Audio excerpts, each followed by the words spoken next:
నమస్తే. నేను మీ అశ్విని కుమార్.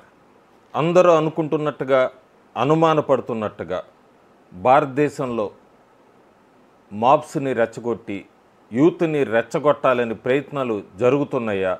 ఒక సివిల్ వార్ వైపుకి నడిపించాలి భారతదేశాన్ని చాలా సీరియస్గా డీప్ స్టేటు భారతదేశంలో ఒక ఎకోసిస్టము పాకిస్తాన్, బంగ్లాదేశ్తో కలిసి అడుగులు వేస్తున్న ఈ ప్లాన్స్ అంతా కూడా ఏమైనా వర్కౌట్ అవుతున్నాయా?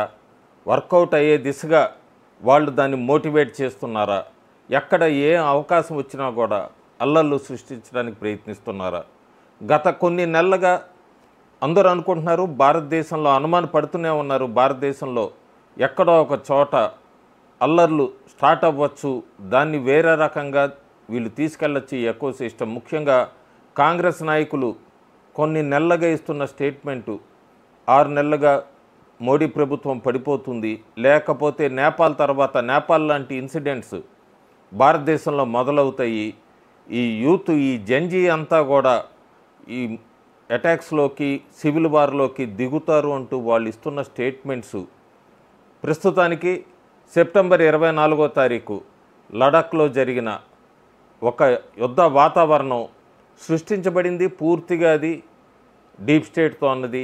దాన్ని ఎటువైపుకి తీసుకెళ్లాలనుకుంటున్నారు? ఎందుకంటే ఉత్తరప్రదేశ్ కాన్పూర్లో కూడా 144 సెక్షన్ అమల్లో ఉండగా ఒక మతానికి చెందిన వాళ్ళు పూర్తిగా దాన్ని వైలేట్ చేసి ఒక పెద్ద ర్యాలీ కూడా నిర్వహించారు. సో ఉత్తరప్రదేశ్, ఉత్తరాఖండ్, ఆ లడఖ్ నుంచి అట్లా భారతదేశంలో అన్ని రాష్ట్రాల్లోకి ఏమన్నా సివిల్ వార్ని సృష్టించాలని ప్రయత్నిస్తున్నారా?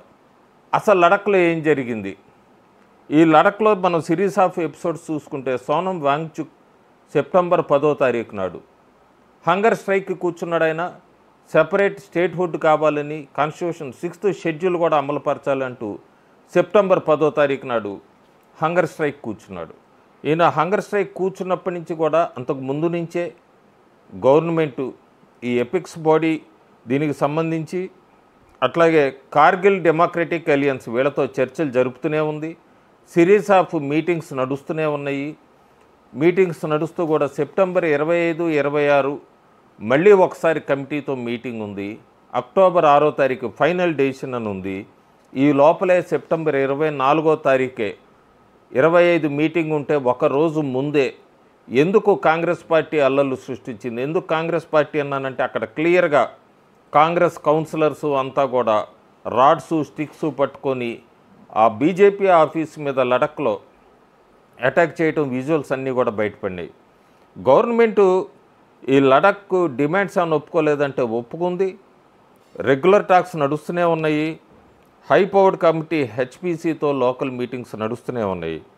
అవుట్కమ్ ఏమైనా వచ్చిందా ప్రస్తుతానికి టాక్స్ వలన అంటే? వచ్చింది. ఎస్టీ కోటాని 45% నుంచి 84% దాకా పెంచడానికి ఒప్పుకుంది. మహిళలకి 33% రిజర్వేషన్ కౌన్సిల్స్లో ఒప్పుకుంది. అలాగే బోతి అండ్ పూర్గి ఈ రెండు కూడా అఫీషియల్ లాంగ్వేజ్గా కావాలంటే ఆ డిమాండ్ కూడా ఒప్పుకుంది. 1800 మంది గవర్నమెంట్ జాబ్స్ రిక్రూట్మెంట్ కూడా స్టార్ట్ అయింది. సోనం వాంగ్చుక్ ఇష్యూస్, ఆయన హంగర్ స్ట్రైక్ చేస్తున్నాడు, మరి దాని మీద ఏమన్నా గవర్నమెంట్ రెస్పాండ్ అయిందంటే అయింది. 6th షెడ్యూలు, సపరేట్ స్టేట్హుడ్ అది ఆల్రెడీ పార్ట్ ఆఫ్ డిస్కషన్స్లోనే ఉన్నాయి. నెక్స్ట్ ఏంటంటే సెప్టెంబర్ 25, 26 అలాగే అక్టోబర్ 6 కూడా మీటింగ్స్ కూడా షెడ్యూల్ అయినాయి. కానీ 10th సెప్టెంబర్ నాడు ఇతను కూర్చున్నప్పుడే శాన్ వాంగ్చుక్ అందరికీ అనుమానం వచ్చింది. ఎందుకంటే అతను నేపాలు, బంగ్లాదేశు, శ్రీలంక వీటితో పోలుస్తూ అందరినీ మాసెస్ అందరినీ కూడా రోడ్ల మీదకి రావాలి, మాస్కులు పెట్టుకొని, ముసుగులు పెట్టుకొని మీరందరూ రోడ్డు మీదకి రాండి అంటూ కూడా ఆయన చెప్పటం, కాంగ్రెస్ లీడర్స్ అంతా కూడా దానికి మద్దతు తెలపటం చాలా అనుమానాలకి తావిస్తోంది. ఎందుకంటే క్లియర్గా మనం చూస్తే ఆ విజువల్స్లో కూడా అటాక్ జరిగిన విజువల్స్లో కూడా చూస్తే మనం కాంగ్రెస్ కౌన్సిలర్, ఈ సస్పోల్కి చెందిన కాంగ్రెస్ కౌన్సిలర్ డోర్జే నోర్బే ఆయనైతే పబ్లిక్గానే అడ్మినిస్ట్రేషన్ని ఛాలెంజ్ చేశాడు. మీరు ఎంతమంది సిఆర్పిఎఫ్ని దింపుకుంటారో దింపుకోండి, నేను వెళ్తాను, బీజేపీ ఆఫీస్ మీద దాడి చేస్తాను, బీజేపీ ఆఫీసుని తగలబెడతాను అంటూ 24 సెప్టెంబర్ నాడు అటాక్ చేయటము, ప్రొవొకేటివ్ స్పీచెస్ అంతా కూడా ఒకరోజు ముందే ఇవ్వటము, రెచ్చగొట్టటము, ఇదంతా కూడా వీడియోస్లో సర్క్యులేట్ చేయటము ఇదంతా కూడా చూసాము. దీని వెనక పూర్తిగా కూడా సోనం వాంగ్చుక్ ఉన్నాడు ఈ అల్లర్లు వెనక. ఆ సోనం వాంగ్చుక్ వెనక మొహమ్మద్ యూనిస్ ఉన్నాడు, దాని వెనక డీప్ స్టేట్ ఉన్నది అన్న లింకులన్నీ కూడా బయటకు వస్తున్నాయి. సోనం వాంగ్చుక్ కూడా పాకిస్తాన్ ఎందుకు వెళ్ళాడు హంగర్ స్ట్రైక్కి ముందు, పాకిస్తాన్లో ఎవరెవరిని కలిశాడు, ఇవన్నీ కూడా ఇన్వెస్టిగేషన్లో త్వరలో బయటకు రాబోతున్నాయి. అట్లాగే కాంగ్రెస్ కౌన్సిలర్ సస్పోల్ నుంచి డోంజే ఎందుకు అంత ప్రొవొకేటివ్ స్పీచ్ ఇచ్చాడు, రోడ్ల మీదకి రండి ఫైట్ చేయండి అన్నది, ఇదంతా కూడా ఇన్వెస్టిగేషన్ మొదలైంది. ప్రొటెస్టులు కూడా సడన్గా వైలెంట్గా ఎందుకు మారింది, అతను హంగర్ స్ట్రైక్ నుంచి 25వ తారీఖు మీటింగ్ ఉంటే 24వ తారీఖు ఎందుకు సడన్గా ఈ ప్రొటెస్టులు స్టార్ట్ అయినాయి.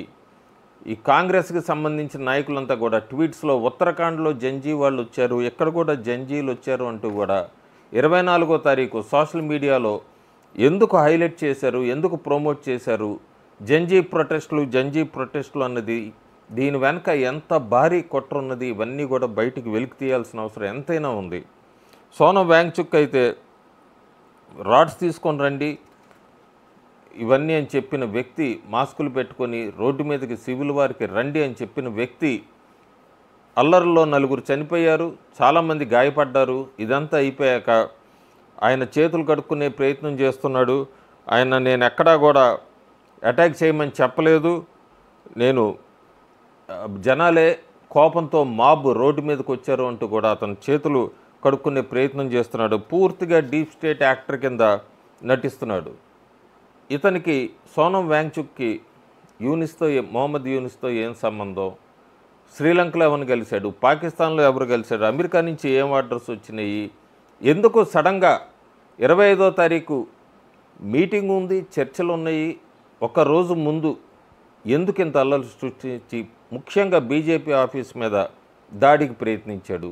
ఈ అల్లర్లని ఎన్ని రాష్ట్రాలకు తీసుకెళ్దామని చెప్పి వెనకున్న ఎకో సిస్టమ్ ప్రయత్నిస్తోంది. ఇవన్నీ కూడా ఖచ్చితంగా ఇన్వెస్టిగేట్ చేయాల్సిన అవసరం ఎంతైనా ఉంది. లడక్ వైలెన్స్ని వీళ్ళంతా కూడా జంజీ ప్రొటెస్టులతో పోలుస్తున్నారు. లడక్ వైలెన్స్ ఎక్కడా కూడా జంజీది కాదు, యాంటీ ఇండియా ఇండియన్ ఎలిమెంట్స్ చేసిందే. ఇండియన్ కాన్స్టిట్యూషన్ మీద నమ్మకం లేని వాళ్ళంతా కూడా యాక్చువల్ జంజీ అంతా కూడా అందరికీ తెలిసిందే. వాళ్ళంతా వాళ్ళ లైఫ్ గురించి ఆలోచించుకుంటున్నారు, వాళ్ళ పనిలో వాళ్ళు బిజీ ఉన్నారు, వాళ్ళకి టైం కూడా లేదు ఇలాంటివి ఆలోచించుకునేది. భారతదేశంలో జంజీ అంతా కూడా హ్యాపీగానే ఉన్నారు, వాళ్ళ పనుల్లో వాళ్ళు పూర్తిగా నిమగ్నమై ఉన్నారు. కానీ మనం అనుకుంటున్నట్టుగా కొన్ని రోజులుగా చూస్తున్న స్టేట్మెంట్స్ సోషల్ మీడియాలో పూర్తిగా రెచ్చగొట్టే ఏరియాస్లో ఒక కమ్యూనిటీని వాళ్ళతో యాడ్ చేయటము, అల్లర్లు సృష్టించటం, పూర్తి ఎకోసిస్టమ్ ప్లాన్ గ్రౌండ్ లెవెల్లో పర్ఫెక్ట్గా ప్లాన్ చేయాలని, ఎగ్జిక్యూట్ చేయాలని పైనుంచి వచ్చిన ఆర్డర్స్ ప్రకారం ఇక్కడ నడుచుకుంటున్నారు. ఉత్తరాఖండ్, ఉత్తరప్రదేశ్, లడక్ ఇవన్నీ కూడా ఒక ఎగ్జాంపుల్స్. చాలా చాలా చాలా కేర్ఫుల్గా ఉండాల్సిన అవసరం ఎంతైనా ఉంది భారతదేశంలో ఉన్న యువత. ఎందుకంటే మిమ్మల్ని వెనక నుంచి రెచ్చగొట్టి సోషల్ మీడియా క్యాంపెయిన్లో, సోషల్ మీడియాలో మిమ్మల్ని వాళ్ళ రాజకీయాల కోసం ఉపయోగించుకోవడానికి చాలా పెద్ద ప్లాన్ నడుస్తుంది భారతదేశంలో. రాబోయే 2-3 నెలల్లో కూడా మనం కొన్ని చోట్ల ఇలాంటి ఇన్సిడెంట్స్ చూడబోతున్నాము. సో ఇండియన్ యూత్ మాత్రం చాలా కేర్ఫుల్గా ఉండాలి. ఒక పక్క ప్రతిపక్ష నాయకుడు ఇంకా ఈ ఎలక్షన్ కమిషను బీహార్ ఎన్నికలు అయ్యేంత వరకు బీహార్లో రిజల్ట్స్ ఎట్లాగో కూడా వాళ్ళకి యాంటీగా ఉండబోతున్నాయని తెలుసు కాబట్టి ఆ ఎలక్షన్స్ అయ్యాక డిక్లేర్ అయ్యాక కూడా రిజల్ట్స్ ఒక రకమైన యూత్లో రెచ్చగొట్టి వాళ్ళనంతా కూడా స్ట్రీట్ ఫైట్కి తీసుకురావాలన్న ఒక అడుగైతే నడుస్తున్నట్టుగా కనబడుతోంది మనకి. అందుకే ఇంకా ఎలక్షన్ కమిషను ఓట్ చోరీ అనే దాని మీద ఆయన ఉంటూ కింద మాత్రం మిగతా నాయకులంతా కూడా పర్ఫెక్ట్గా యూత్ని రోడ్డు మీదకి తీసుకురావాలి, జంజీ ముసుగులు అన్నదైతే నడుస్తుంది. ఒక పెద్ద కుట్రకి తెరలేపుతున్నారు. సో యూత్ మాత్రం చాలా జాగ్రత్తగా ఉండాలి. సోషల్ మీడియా క్యాంపెయిన్ ఎక్కడా నమ్మాల్సిన అవసరం లేదు. లడక్ వెనక, ఈ అల్లర్ల వెనక ఏదో పెద్ద కుట్ర, ఆ కుట్రను కూడా త్వరలోనే ఛేదిస్తారు. లింక్స్ అన్నీ కూడా, ఇంటర్నేషనల్ లింక్స్ అన్నీ కూడా బయటపడిపోతున్నాయి. ఇదంతా కూడా ప్రీ ప్లాన్డ్ అన్నదైతే మనకి జరిగిన సిరీస్ ఆఫ్ ఇన్సిడెంట్స్ బట్టి అర్థమవుతుంది. Thank you.